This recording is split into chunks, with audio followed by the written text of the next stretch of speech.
Ayo tambah pemahaman lagi para murid, para santri. Guru pakai belangkon yang sesi kedua. Bismillahirrahmanirrahim. Asyhadu an la ilaha illallah, asyhadu anna Muhammadan abduhu wa rasuluh. Baik para pemirsa, para santri dan murid dimanapun berada. Video yang kedua ini diberi judul meringankan beban Tuhan. Ya. Keren ya. Sama video ini masih keterkaitan dengan pemahaman peradaban ke depan, karena guru selalu mendidik khususnya para murid dan santri juga bangsa manusia ke depan. Perilakumu, pola pikirmu tidak seperti kemarin-kemarin. Apa judulnya? Coba diingat-ingat. Meringankan beban Tuhan. Keren.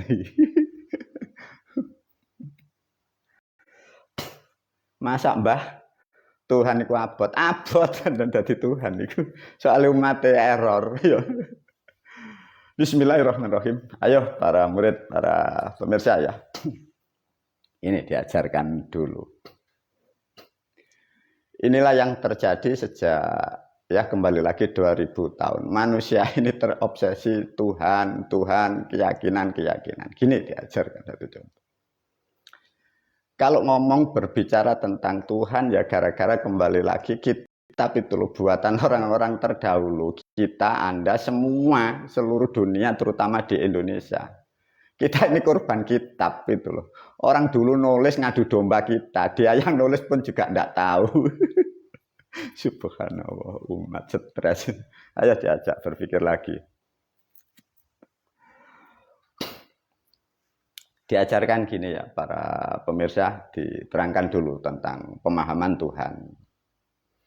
Karena keterbatasan bangsa manusia di era sekarang ya, di era sekarang anggap saja selama 2000 tahun di dunia ini ada pemahaman yang baru dari cerita-cerita orang terdahulu itu sehingga mempengaruhi pola pikir bangsa manusia ini. Sehingga tatkala berdebat silat seperti di video yang lain atas nama keyakinan saling berbenturan karena ada pemahaman yang kurang tepat. Satu contoh begini.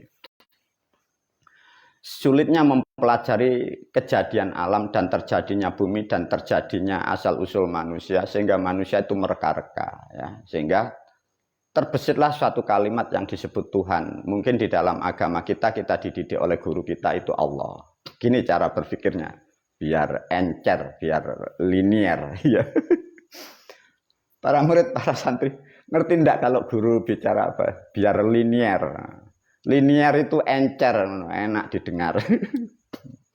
Ayo. Gini para murid ya.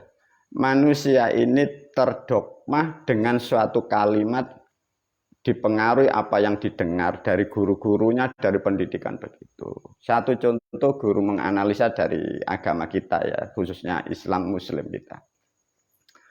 Kita diterangkan kitab yang menerangkan guru kita ya. Guru kita pun tidak tahu siapa yang membuat kitab. Diterangkan, diilustrasikan seperti ini. Bumi dan langit ini yang menciptakan atau yang membuat itu Allah, itu loh. Sehingga pemikiran bangsa manusia ini seakan-akan kita harus manut, tunduk, tawaduk karena itu miliknya dia. Yang dari aspek bahasa Tuhan sama, karena keterbatasan pemahaman. Sehingga bumi dan langit semua ini produk ciptaan Tuhan. Sehingga apapun yang dilakukan manusia kalau identitas dengan mewakil atas nama Tuhan, ini manusia pasti melakukan. Karena sudah terbentuk statement seperti itu. Coba diulas guru sedikit ya. Kita diajarkan orang-orang guru kita ya, coba. Guru kita itu kan bilang bahwa bumi dan langit itu dicipta Tuhan, diberi bahasa kalau agama kita Allah. Pernahkah kalian berpikir, guru kita itu benarkah? Itu tahu atau tidak sih aslinya? Coba. Para murid, para santri. Ya coba. Bumi langit Guru kita kan ngomong, kitab kita ngomong, di agama yang lain itu ngomong bahwa itu ciptaan Tuhan. Terus yang satu identik Tuhannya hanya namanya Allah. Lah yang ngajarin kita itu benar-benar tahu tak? Atau dia itu juga tidak tahu. Sehingga kita mendengarkan dari kalimat itu kita terobsesi sehingga disitulah terbentuk suatu ketakutan. Karena mengukur Tuhan itu seakan-akan kayak apa ini para murid, para santri. Nah, sehingga kembali lagi kalau sudah di atas namakan Tuhan, apapun manusia itu pasti melakukan. Ya karena satu takut, dua seakan-akan kalau nilai positifnya seakan-akan merasa berbakti dan bersyukur karena adanya sesuatu ini ciptaan Tuhan. Sehingga manusia melakukan hal-hal sesuatu itu. Ditarik kesimpulan para murid, para santri. Karena ketakutan bangsa manusia dari cerita yang diceritakan guru-guru kita dari kitab buatan orang terdahulu, yang membuat pun tidak tahu, yang menceritakan tidak tahu, membuatlah asumsi macam-macam, takut setak pikiran. Dari analisa itu bisa disimpulkan bahwa manusia melakukan sesuatu baik amal maupun apapun kalau di atas namakan Tuhan. Itu mau, ada dua harapan. Satu harapan dimasukkan surga, dua mendapatkan kemuliaan. Itu yang jelas. Yang satu takut neraka. Ditarik garis simpul seret. Bahwa bangsa manusia menyembah Tuhan karena meyakini, karena tidak mampunya memahami terjadinya alam, terjadinya kehidupan. Jadi manusia ini tidak mampu mempunyai kemampuan kecerdasan. Sehingga selalu apapun selalu di atas namakan Tuhan. Ya. Itu loh para murid.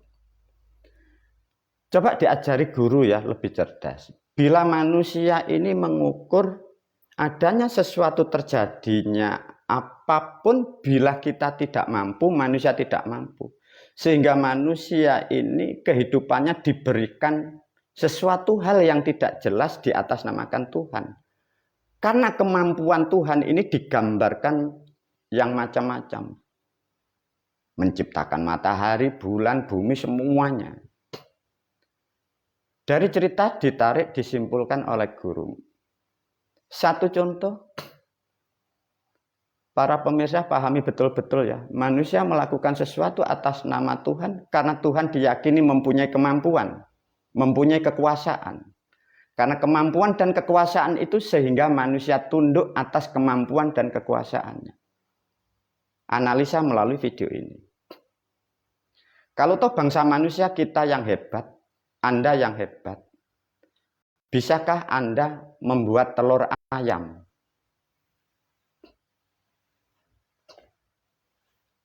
Coba. Ini sederhana ya pemahaman. Bisakah bangsa manusia Anda yang katanya sudah makrifat, yang sudah hakul yakin, membuat telur ayam?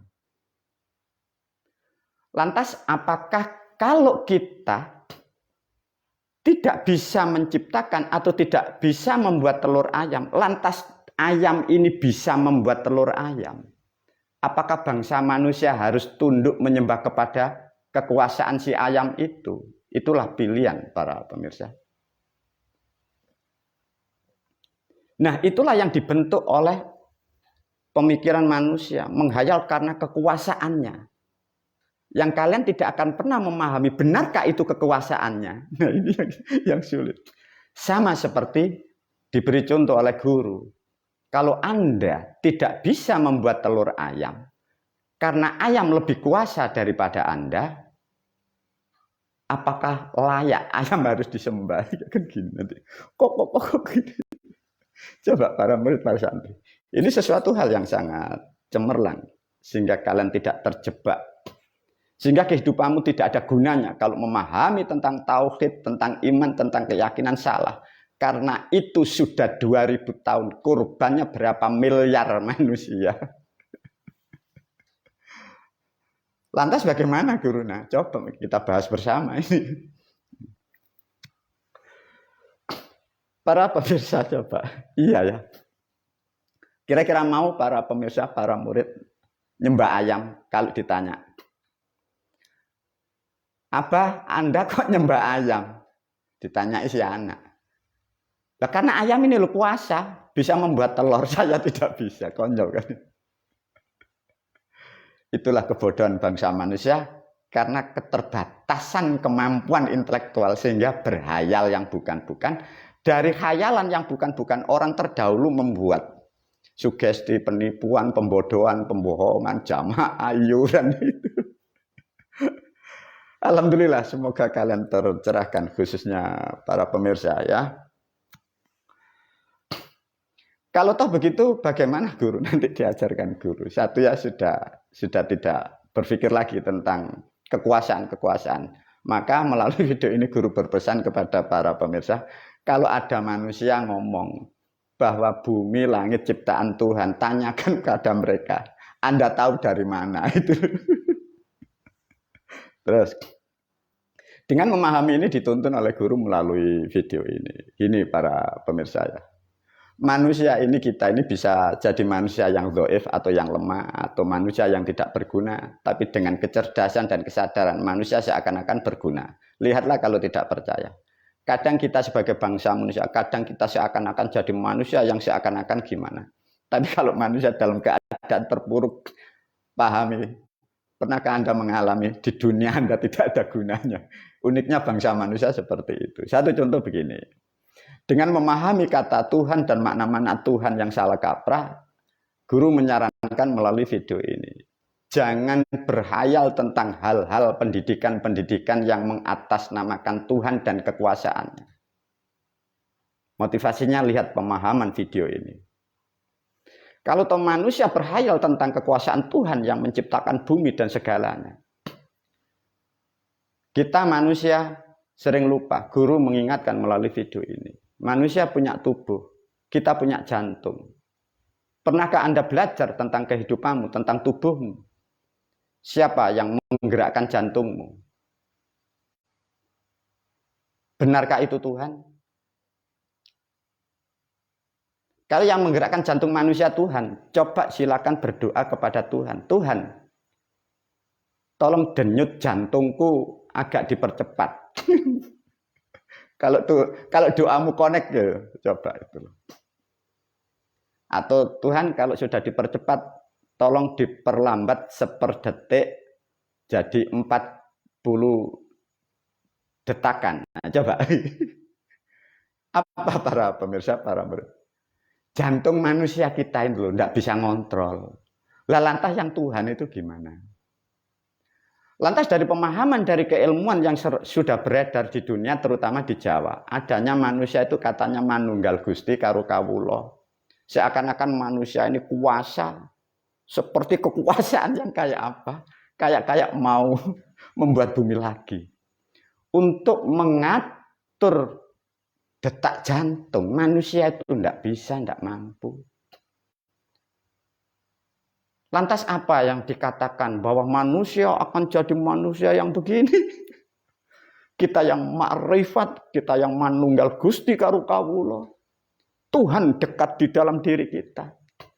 Kalau memang Tuhan dekat dengan diri kita, kalau Tuhanmu di sini, suruh ngatar ya, ngatur detak jantung. Pak Tuhan, tolong diatur jantung saya, jangan terlalu cepat. Apa kesimpulan para murid, para santri? Maka guru melalui video ini mendidik kalian.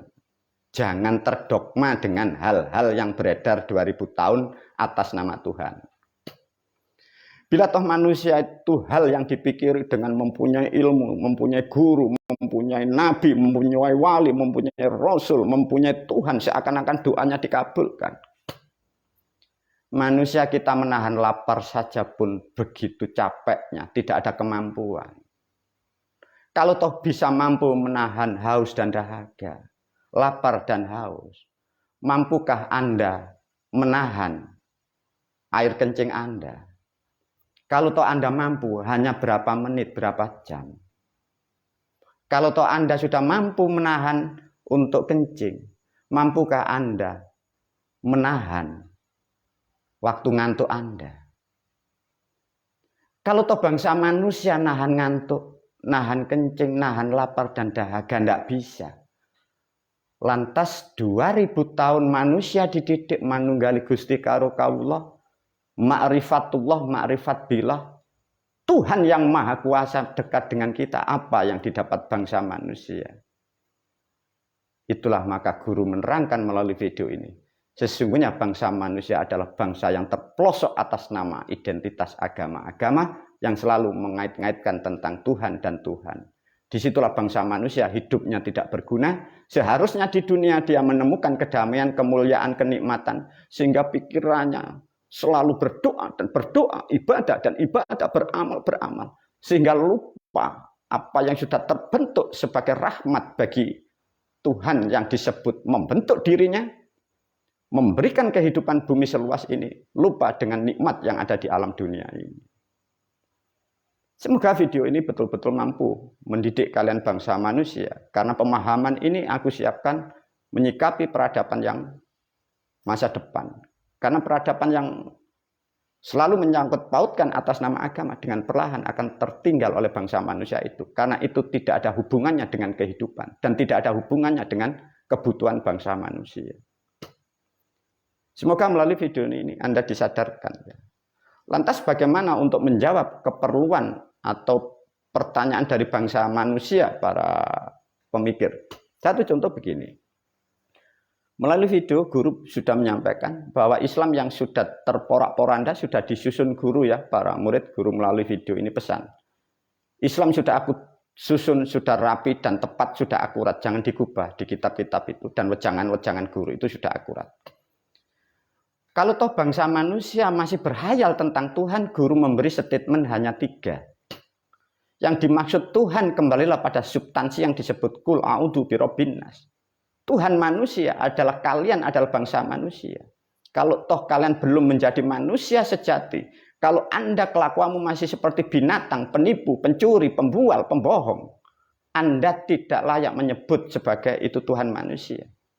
Tuhan manusia adalah manusia itu sendiri yang bersifat kemanusiaan, mengerti moral, mengerti hukum, mengerti peranatan. Itulah yang disebut Tuhan manusia itu. Lantas dari manusia ini karena dipengaruhi oleh alam, leluhur kita melalui Al-Quran sudah menerangkan. Itulah yang disebut Qul a'udzu birabbil falak. Falak adalah perhitungan. Yang dimaksud perhitungan di situ adalah dino pitu pasaran limo. Itu ada sesuatu, kekuasaan dan kekuatan. Itulah yang disebut Tuhan semesta. Lantas dari Tuhan semesta ada yang maha. Itu tidak bisa diterangkan para murid, para santri. Itulah sebenarnya yang tepat disebut sebagai Tuhan sang penguasa. Siapa itu? Itulah yang disebut moral. Maka moral itu selalu menyelimuti dan menyelimuti terutama kepada makhluknya. Meskipun di dalam planet yang lain itu masih ada sebagian moral, tapi moral yang terbanyak dimiliki bangsa manusia.